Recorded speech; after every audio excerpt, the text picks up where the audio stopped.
It took a while to get here, right? But finally here on Championship Fight Week again, belts on the line. What's the feeling for you like right now? Yeah, man, it's been way too long. Obviously, I was here last March. I was here, but I didn't get to do the fight week, the schedule that we usually do. So just to be here doing this, I'm just glad I'm in this position. Obviously locked down back home, but to be able to do what I'm doing, I'm blessed, and I just can't wait to get in there, man. Cannot wait. Some of that video that you showed when you were going through COVID was a little bit scary, man. I mean, was there any part that you thought, like, am I done fighting? Am I facing some long-term implications here? Well, I never think like that. You're not going to think like that while it's happening. But, obviously, let's not let it get to that point, like, type of thing, you know what I mean? So we just wanted to look after it. We knew it was in the lungs and all that, like the infection. So we just wanted to keep on top of it. And it was getting a bit worse, but we got, we were looked after. So it was all good.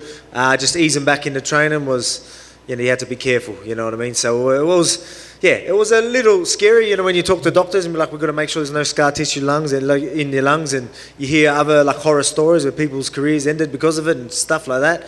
So then that does cross the mind, but I was always positive. You've got to stay positive. Very nice. I know the main goal here is for you to defend your title and stay champion, but after doing The Ultimate Fighter, is it going to be a little bit more fun to punch Brian Ortega in the face? Oh, exactly, mate. You took the words out of my mouth. Yeah, I can't wait to punch put some hands on him, man.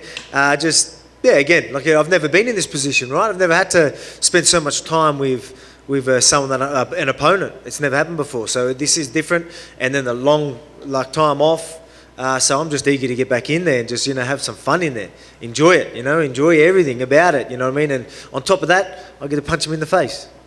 When you break him down, I mean, obviously he's got great submission skills, but his striking does seem to be improving as well. So where do you see him as a more dangerous fighter? Oh man, look. Everyone has a puncher's chance, right? And even this is MMA, even the submission. So he's obviously got new challenges for me.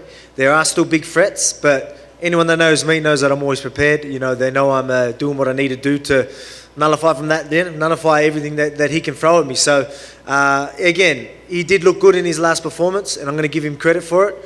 He definitely evolved, but he had, as I say, he had a zombie in front of him, just letting him do his thing. You know what I mean? And as I say, you're fighting my fight. I'm going to lead the dance. You've got to follow my footwork.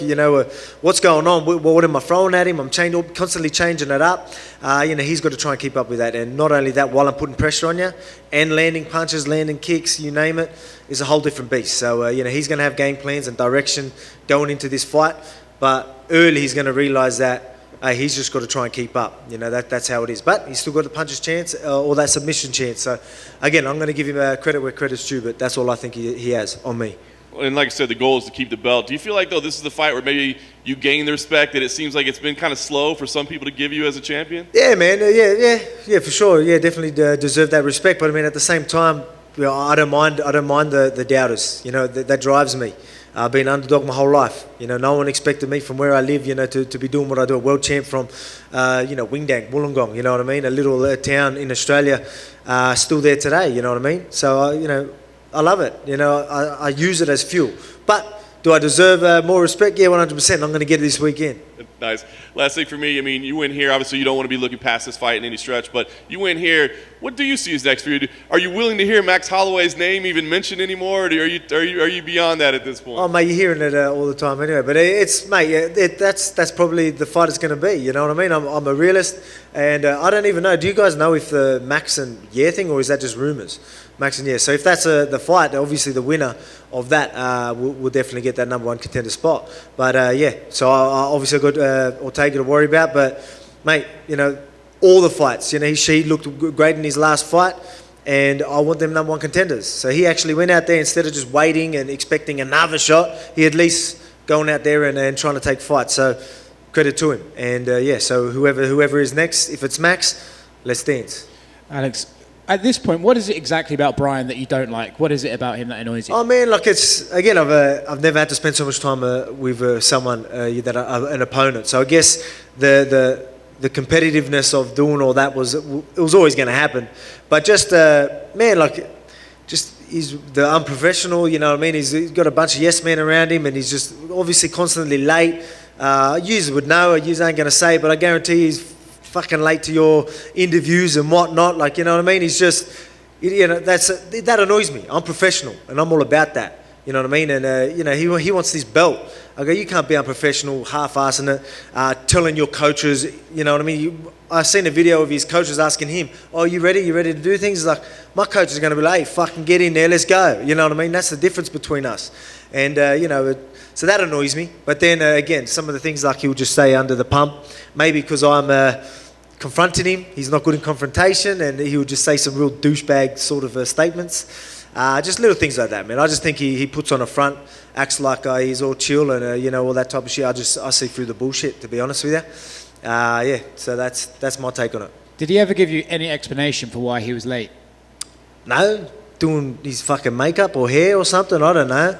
Who knows, you know what I mean? Like, I've got no idea what it is, you know what I mean? Like, fair enough, here and there, something goes down, but, like, my manager, my coaches, even the coaches that was on my staff, they're not going to, you know, we're professional, right? They're not going to let me be late.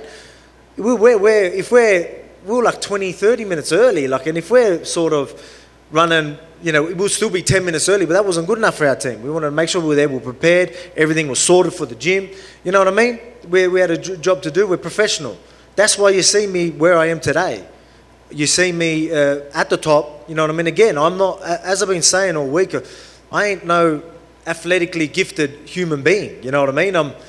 I'm challenged in height, you know what I mean? Like, you name it, you know, I was obviously heavy set, you name it, like, but you know what I mean? It was just through hard work and busting my ass, I got to where I am, and that's what I mean. I'm living proof that anyone can do whatever they want. But again, so hard work gets you to where I am, you know what I mean? Talent only gets you so far.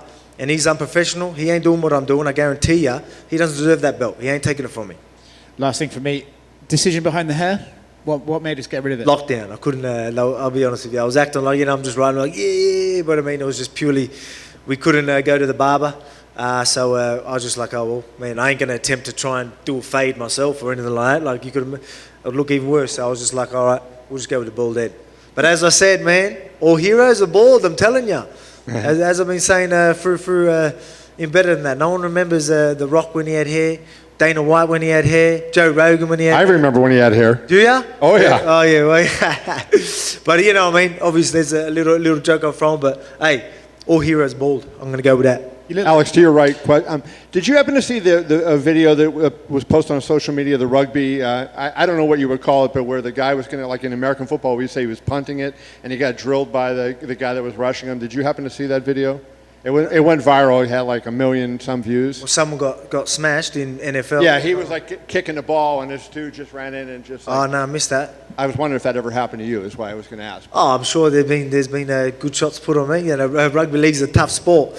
It's definitely a tough sport, and the position I played, I was you know, what's the position I'm thinking? Like one of them, the big boppers, yeah, the biggest guys on the field. That's the position I played. Obviously the shortest on the field, but that was the position I played, and I held my own. You know, so I'm used to these big boys. But don't get me wrong, I've had my fair share of beatings as well. Alex, over here. Yep. Over here.